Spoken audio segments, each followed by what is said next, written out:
नमस्कार, मैं हूं ब्रिजेश पांडे और टीवी 9 डिजिटल के प्रोग्राम ब्रिजेश की बात में आपका स्वागत है। अगर आपके देश की आर्थिक हालत खराब हो, अगर आपका देश दिवालिया होने के कगार पे हो, तो आप क्या करेंगे? शायद अपने देश को इस मुश्किल से बाहर निकालेंगे और उसे आर्थिक रूप से संपन्न बनाने की पुरजोर कोशिश करेंगे। मगर यदि आप इमरान खान हैं तो आप ऐसा करने की जगह अहमदियाओं को अपना टारगेट बनाएंगे। आप शायद चौंकेंगे, लेकिन पाकिस्तान की सच्चाई यही है। आज की खबर पाकिस्तान से, जहां अहमदियास के साथ हो रहे अत्याचार ने लोगों के रोंगटे खड़े कर दिए हैं। पेशावर में रहने वाले अधिकतर अहमदिया परिवारों ने रोज रोज के होने वाले जुल्म और लगातार जान को बढ़ता खतरा देखकर अपना घर बार बेचकर वहां से भागने को मजबूर हैं। अहमदियों की जान को खतरा इस कदर बढ़ गया है कि वो अपनी प्रॉपर्टीज औने पौने दामों में बेचकर वहां से भाग रहे हैं। पाकिस्तान की जनसंख्या 220 मिलियन है और इसमें अहमदियों की संख्या करीब 40 लाख है। कई दशकों से अहमदियों के खिलाफ एक लगातार हेट कैंपेन चलाया जा रहा है और पाकिस्तान में रहने वाले अहमदिया अपने आप को मुसलमान तो मानते हैं, लेकिन उसे पाकिस्तान के संविधान से ऐसी कोई सहूलियत नहीं मिली।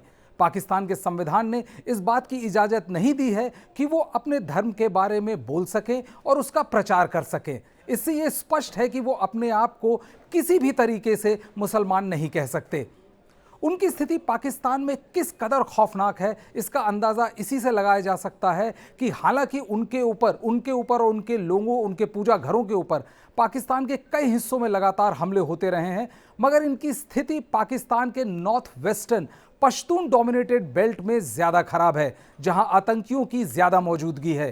कई अहमदियों की हत्या वहां पर महज ब्लास्फेमी यानी ईश निंदा की अफवाहों पर कर दी गई है। पाकिस्तान का यह हिस्सा अफगानिस्तान से सटा हुआ है और यहां कई रेडिकल मदरसाओं का घर है।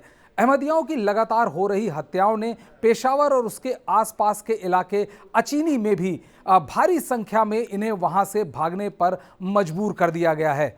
असगर अहमद, जो अहमदियों के एक नेता हैं, उन लोगों कहा कि उन लोगों में से हैं जिन्होंने अपने परिवार को पेशावर से पंजाब शिफ्ट कर लिया है और वो किसी भी कीमत पर यह बताने को तैयार नहीं है कि वो किस शहर में शिफ्ट हुए हैं।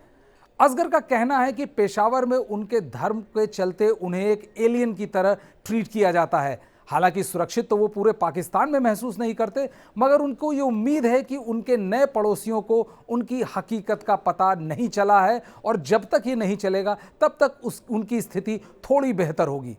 अचीनी इलाके में अहमदियों की अधिकतर प्रॉपर्टीज को वहां का एक लोकल बिल्डर खरीदता है, जिसे डॉक्टर के नाम से जाना जाता है। वहां के चश्मदीदों का कहना है कि यह डॉक्टर लोकल अथॉरिटीज को घूस देता है, जिससे ये अहमदियों और उनके परिवार को अपने पारिवारिक पैतृक निवास से अपने नए घर शिफ्ट हो सकें, इसके लिए पूरी सुरक्षा मुहैया कराता है और ये उन बिल्डिंग्स पे कब्जा कर लेता है जो करोड़ों रुपए की कीमत की हैं। अहमदियों को मिलती है नई जिंदगी और डॉक्टर को मिलता है करोड़ों की जमीन कौड़ियों के भाव। खौफ के इस धंधे में जहां लाखों अहमदियों को बेघर कर दिया, वहीं आतंक का धंधा करने वालों ने उसे अकूत दौलत कमाई है।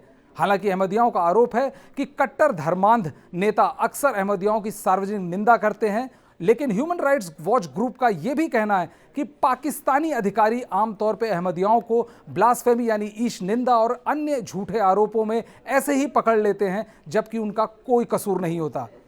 अहमदियों की पाकिस्तान में स्थिति कितनी खराब है, इसका सबसे ज्यादा अंदाजा इस बात से लगाया जा सकता है कि नोबेल प्राइज विनर अब्दुस सलाम को पाकिस्तान ने मुसलमान मानने से भी साफ इंकार कर दिया। किसी भी देश के लिए गौरव की बात होती कि उनका एक नागरिक नोबेल प्राइज विजेता है, मगर पाकिस्तान ने अब्दुस सलाम को सिर्फ अहमदिया माना और इससे ज्यादा कुछ भी नहीं। स्थिति कितनी खतरनाक है कि आप ये सोचिए कि अब्दुस सलाम जैसे बड़े फिजिसिस्ट, उनकी कब्र पर दोबारा उनके कब्र को खोदा गया क्योंकि उनकी कब्र पर मुसलमान शब्द लिखा था और उसे उसके बाद वहां से मिटा दिया गया। तो ये है पाकिस्तान का एक घिनौना सच। आज ब्रिजेश की बात में इतना ही। कल फिर मिलते हैं एक नए मुद्दे के साथ।